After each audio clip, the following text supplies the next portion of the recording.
তো hello everyone, আজকে আমরা ডিসকাস করব সম্মান ক্যাপিটালের ব্যাপারে। তো এই কোম্পানিটা দেখুন লাইফ টাইম হাই থেকে অলমোস্ট 86% ডাউন আছে। আর এই কোম্পানিতে কিছু স্ট্রাকচারাল চেঞ্জ দেখা যাচ্ছে, যেগুলোর কারণে এই কোম্পানিটাতে খুবই ভালো একটা অপরচুনিটি তৈরি হচ্ছে। আর এই কোম্পানিটার বিজনেসটা কেমন, আর কোম্পানিটা কি মাল্টিব্যাগার হতে পারে কিনা, সেটা আজকে আমরা ডিসকাস করব। তো আজকে আপনাদের অনেক কিছু নতুন শিখতে পারবেন আশা করি। তো সবার প্রথমে দেখুন কোম্পানির নাম কি, সম্মান ক্যাপিটাল। তো রিসেন্টলি কী হয়েছে, কোম্পানির নাম চেঞ্জ হয়েছে। এর আগে কোম্পানির নাম কি ছিল, ইন্ডিয়া বুল হাউজিং ফাইন্যান্স লিমিটেড। রিসেন্টলি কোম্পানির নাম চেঞ্জ হয়েছে। আর এখানে কোম্পানির যে বিজনেসের ডিটেলস দেওয়া আছে সেগুলো একটু পুরনো, তবে একটা আইডিয়া লেগে যাবে যে কোম্পানি কী বিজনেস করে।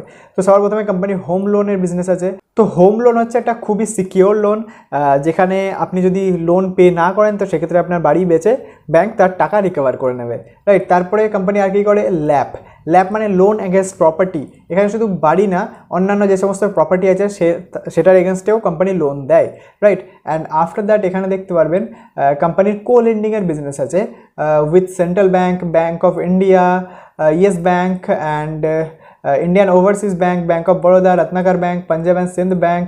তো এই সমস্ত ব্যাংকের সাথে কো লেন্ডিং বিজনেস আছে। কো লেন্ডিং মানে এই সমস্ত ব্যাংকের থেকে টাকা নিয়ে সামনে লেন্ড করে দেওয়া। তো এখানে অ্যাডভান্টেজ কি, যেহেতু ব্যাংকের সাথে পার্টনারশিপ করা আছে তো সেক্ষেত্রে খুবই সহজে ফান্ড রেজ করতে পারবে। আর সেকেন্ড পয়েন্ট হচ্ছে যে যেহেতু অনেক ব্যাংকের সাথে পার্টনারশিপ আছে তো সেক্ষেত্রে একটা ভালো ডাইভার্সিফিকেশনও কোম্পানির জন্য হয়ে যাচ্ছে, রাইট। তো এটা একটা খুবই ভালো পজিটিভ জিনিস আছে। অ্যান্ড আফটার দ্যাট এখানে দেখতে পারবেন ক্রস সেলিংয়েরও বিজনেস আছে, যেখানে ইন্স্যুরেন্স ক্রস সেলিং করে, যেরকম লাইফ ইন্স্যুরেন্স হয়ে গেল, জেনারেল ইন্স্যুরেন্স হয়ে গেল, তো এইগুলোর ক্রস সেলিং করে। তো insurance attachment rate is over 80%, মানে যত কাস্টমার আছে তাদের মধ্যে 80%-এরও বেশি কাস্টমারকে এরা নিজেদের ইন্স্যুরেন্স সেল করে দেয়। তো সেখান থেকে একটা এক্সট্রা এদের রেভিনিউ আসে, সেটা একটা খুবই পজিটিভ জিনিস, রাইট। অ্যান্ড তারপরে আছে অ্যাসেট লাইট বিজনেস মডেল। তো ওভারঅল কোম্পানিটা বিজনেস হিসাবে খুবই ভালো, কিন্তু কোম্পানিটার এরকম অবস্থা হয়েছে কেন, এত লাইফ টাইম হাই থেকে এত নিচে এসছে কেন, 86% নিচে এসছে কেন? তার কারণ হচ্ছে যে কোম্পানির যে ম্যানেজমেন্ট আছে, কোম্পানির যে প্রোমোটার আছে, তো সেখানে অনেক রকমের এলিগেশন পাওয়া গেছিলো। তো সেক্ষেত্রে কোম্পানির এই অবস্থা হয়েছিল, কিন্তু সেবির ডিরেকশন অনুযায়ী ধীরে ধীরে প্রোমোটারের যে স্টেক আছে সেটাকে 0 করে দেওয়া হয়েছে। আর এখন কারেন্টলি এই কোম্পানিটা একটা প্রফেশনালি ম্যানেজড কোম্পানি, যেখানে এফআইআই আর ডিআই এই কোম্পানিটাকে ম্যানেজ করবে। আর এরকম শুধু এই কোম্পানি না, অনেক কোম্পানি আছে, যেরকম এইচডিএফসি ব্যাংক, এটাও একটা প্রফেশনালি ম্যানেজড কোম্পানি, যেখানে ইনভেস্টার দেখতে পারবেন প্রোমোটার 0 আর এফআইআই আর ডিআই পুরো কোম্পানিটাকে কন্ট্রোল করে। আর তারপরে যদি আমরা বলি আইসিআইসিআই ব্যাংক, তো সেখানেও আপনারা দেখতে পারবেন ইনভেস্টারে যায়। তো এখানেও আপনারা দেখতে পারবেন যে প্রোমোটার নেই, এফআইআই আর ডিআই আছে, ঠিক আছে। তো এগুলো হচ্ছে প্রফেশনালি ম্যানেজড কোম্পানি। তো এখানে কাজ আরও ভালোভাবে হবে, right. And after that company কী দেখা ইম্পর্টেন্ট, ব্যালেন্স শিটটা দেখা ইম্পর্টেন্ট।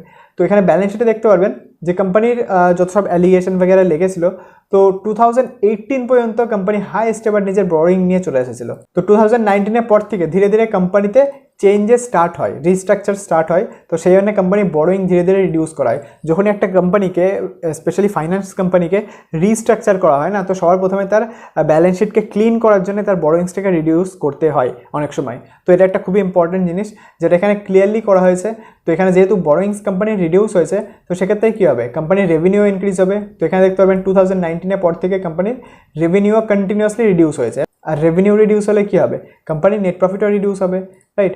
তো এখন আপনারা আবার দেখতে পারবেন, যেহেতু এটা একটা এখন professionally managed company, and after that কোম্পানির এখানে দেখুন এই পর্যন্ত এসে 8,400 কোটি এসে তারপরে আবার কোম্পানির যে রেভিনিউ সেটা রিভার্স করা স্টার্ট হয়ে গেছে, মানে আবার গ্রো করা স্টার্ট হয়ে গেছে, নিচ থেকে আবার উপরে যাওয়া স্টার্ট হয়ে গেছে। তো এখানে কোম্পানির কাছে অপরচুনিটি কী আছে দেখুন, একটা জিনিস, যে কোম্পানির আগে কত বড়োইং ছিল, অলমোস্ট 1,11,000 কোটি টাকার। তো এখানে কোম্পানির কাছে এখনও বড় করার ক্যাপাসিটি কত, অনেক বেশি। তো যখন কোম্পানি যেহেতু এখন স্ট্রাকচারালি ঠিক হয়ে গেছে, ব্যালেন্স শিট ক্লিন হয়ে যাচ্ছে, তো সেক্ষেত্রে এখান থেকে বরোয়িং ইনক্রিজ করলে কোম্পানির রেভিনিউ আরও তাড়াতাড়ি ইনক্রিজ হবে। আর রেভিনিউ ইনক্রিজ হলে কী হবে, নেট প্রফিটও ইনক্রিজ হবে, রাইট। তো ফাইন্যান্স কোম্পানির ক্ষেত্রে যে রিজার্ভ থাকে আর বরোয়িং থাকে তার রেশিও এত কম হয় না। তো সেক্ষেত্রে বরোয়িং খুব তাড়াতাড়ি বাড়তে চলেছে, আর সেখানে রেভিনিউ যে ইনক্রিজ হবে না সেটাও না। আর রেভিনিউ ইনক্রিজ হলে নেট প্রফিট ইনক্রিজ হবে, আর নেট প্রফিট ইনক্রিজ হলে কী হবে, শেয়ার প্রাইস এখান থেকে উপরে যাবে, সিম্পল ব্যাপার। আর এখানে আরেকটা ইম্পর্টেন্ট জিনিস, সেটা আপনাদের নতুন জিনিস শেখাচ্ছি, ভালো করে দেখবেন। ব্যালেন্স শিটে কোম্পানির রিজার্ভ কত আছে, 19,000 কোটি টাকা, কিন্তু কোম্পানির মার্কেট ক্যাপ দেখুন 8,000 কোটি টাকা মাত্র। মানে একটা জিনিস ভেবে দেখুন যে কোম্পানি কতটা ডিসকাউন্টে পাওয়া যাচ্ছে। যদি এখানে ধরে নিই কোম্পানির মার্কেট ক্যাপ 20,000 কোটি টাকা হয়ে গেল, কোম্পানির যা ব্যালেন্স শিটে রিজার্ভ আছে 20,000 কোটি টাকার, তো সেটা যদি মার্কেট ক্যাপ যদি সেই লেভেলে চলে যায়, যেটা সবসময় থাকে কি তার বেশি থাকে, এরকম ডিসকাউন্টে খুব কম কোম্পানি পাওয়া যায়, ভালো কোম্পানি, রাইট? তো সেটাও যদি হয়ে যায় তাহলে আমরা কারেন্ট মার্কেট প্রাইস কী হবে সেই হিসাবে তো একটা ছোট্ট ক্যালকুলেশন করতে হবে। তো এখানে যদি 20,000 কোটি টাকা হয় তাহলে আমাদের কী করতে হবে, market cap divided by number of share করতে হবে, তাহলে কারেন্ট মার্কেট প্রাইস চলে আসবে। তো এখানে নাম্বার অফ শেয়ার কীভাবে বের করবো আমরা, নাম্বার অফ শেয়ার বের করতে গেলে ব্যালেন্স শিট আছে, যা ইকুইটি ক্যাপিটাল আছে, শেয়ার ক্যাপিটাল আছে, সেটাকে আমাদের ফেস ভ্যালু দিয়ে ডিভাইড করতে হবে। ইকুইটি ক্যাপিটাল আছে 113 ডিভাইডেড বাই ফেস ভ্যালু কত আছে এখানে দেখে নিই আমরা, ফেস ভ্যালু আছে 2 এর, তাই তো এখানে ডিভাইড বাই 2 করে দিলাম, এন্টার করলাম। তো 56.5 করোড় শেয়ার আছে কোম্পানির। তো এখানে আমি যদি মার্কেট ক্যাপ 20,000 করোড় হয় তো সেক্ষেত্রে 56.5, রাইট? তো 20,000 করোড় 1 2 3 4 ডিভাইড বাই 56.5 এন্টার করলাম। তো এখানে 358 পর্যন্ত কারেন্ট মার্কেট প্রাইস ইজিলি চলে যাবে অ্যাজ পার কমন সেন্স, যেটা আমরা বুঝতে পারছি এখানে। এটা ভ্যালুয়েশনও না, অ্যাকচুয়ালি কমন সেন্সের ব্যাপার। তো এখানে আমি যদি ড্রয়িংটা রিমুভ করে দিই তাহলে আমরা কারেন্ট প্রাইস কত দেখলাম এখান থেকে 353। তো কারেন্ট প্রাইস থেকে 353 রুপিস হচ্ছে অলমোস্ট 104%, মানে এখান থেকে 100%-এর গেন তো আরামসে হয়ে যাবে, যেটা কোম্পানির ব্যালেন্স শিট দেখলে ক্লিয়ারলি বোঝা যাচ্ছে। মানে এটা অ্যাকচুয়ালি ভ্যালুয়েশন না, কিন্তু এটা অ্যাকচুয়ালি কমন সেন্স। ভ্যালুয়েশন তো আমি এখনও করিনি, কারণ ভ্যালুয়েশন করার প্রয়োজনই পড়ছে না। প্রাইস টু বুক ভ্যালু দেখুন 0.62-তে আছে। 0.62 যে কোনো ভালো কোম্পানির ক্ষেত্রে এটা একটা আন্ডার ভ্যালুড কোম্পানি। আর তাছাড়াও যদি আপনি কারেন্ট প্রাইস আর বুক ভ্যালু কম্পেয়ার করেন তো সেক্ষেত্রে আপনি ইজিলি সেটা ক্যালকুলেট করে নিতে পারবেন।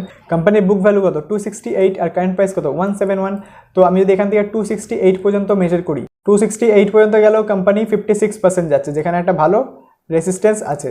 তো এখান থেকে 56%-এর গেন তো আরামসে হয়ে যাবে, আর 100%-এর গেনও আরামসে হয়ে যাবে অ্যাজ পার মাই আন্ডারস্ট্যান্ডিং। কারণ এই সমস্ত কোম্পানি যদি এন্টার করে আপনি 100%-এর গেন না নেন তো সেক্ষেত্রে আর কোনো লাভই নেই এই সমস্ত কোম্পানিতে এন্টার করে, রাইট? তো এখানে শুধু এইটুকুই না, যেহেতু কোম্পানি ভালো হয়ে যাচ্ছে তো সেক্ষেত্রে এই কোম্পানিটা আবার লাইফ টাইম হাইয়ের কাছাকাছি অবশ্যই যাবে, সেটা আমার মনে হয়। আর এখান থেকে সেই পর্যন্ত গেলে অলমোস্ট 340%-এর রিটার্ন ইজিলি এক্সপেক্ট করা যেতে পারে, যেখানে এটা একটা রাউন্ডিং প্যাটার্ন দেখা যাচ্ছে এক হিসাবে। আর এই যদি পুরোটা টার্গেটটা আমরা এক্সপেক্ট করি তো যদি 4 বছরেও 338% 40%-এর রিটার্ন পাওয়া যায় তো সেক্ষেত্রে it's a great deal, right? তো যাই হোক, একটা কোম্পানিকে কীভাবে অ্যানালাইজ করতে হয় সেটা আজকে আমি ডিসকাস করলাম। তো আশা করি ভালো লাগছে। আর একটা জিনিস আমি দেখিয়ে দিই যে এখানে ভলিউম দেখতে পারবেন যে একটা কোম্পানি যখন লাইফ টাইম হাই থেকে এত নিচে চলে এসছে তখন ভলিউম আছে, ঠিক আছে, কিন্তু এত বছর পরেও এত সময় পরেও যে ভলিউম কন্টিনিউয়াসলি ভলিউম থেকেই যাচ্ছে, হয়ে যাচ্ছে, বেড়েই যাচ্ছে কোম্পানির, তো এটা একটা দেখার বিষয় আছে, এটা একটা বোঝার বিষয় আছে যে শেয়ার প্রাইস সাইডওয়েজ আছে কিন্তু ভলিউম কোম্পানির সেই বেশি আছে। কেন? কে কিনছে? এত কেনা বেচা কারা করছে? বড় বড় ইনস্টিটিউশনরা করছে, বিকজ এখানে কোম্পানির স্ট্রাকচারাল চেঞ্জ হচ্ছে। তো আশা করি বুঝতে পারছেন। যদি ভালো লেগে থাকে তাহলে সাবস্ক্রাইব করবেন চ্যানেলটাকে আর লাইক করবেন। আবার দেখা হচ্ছে পরের ভিডিওতে।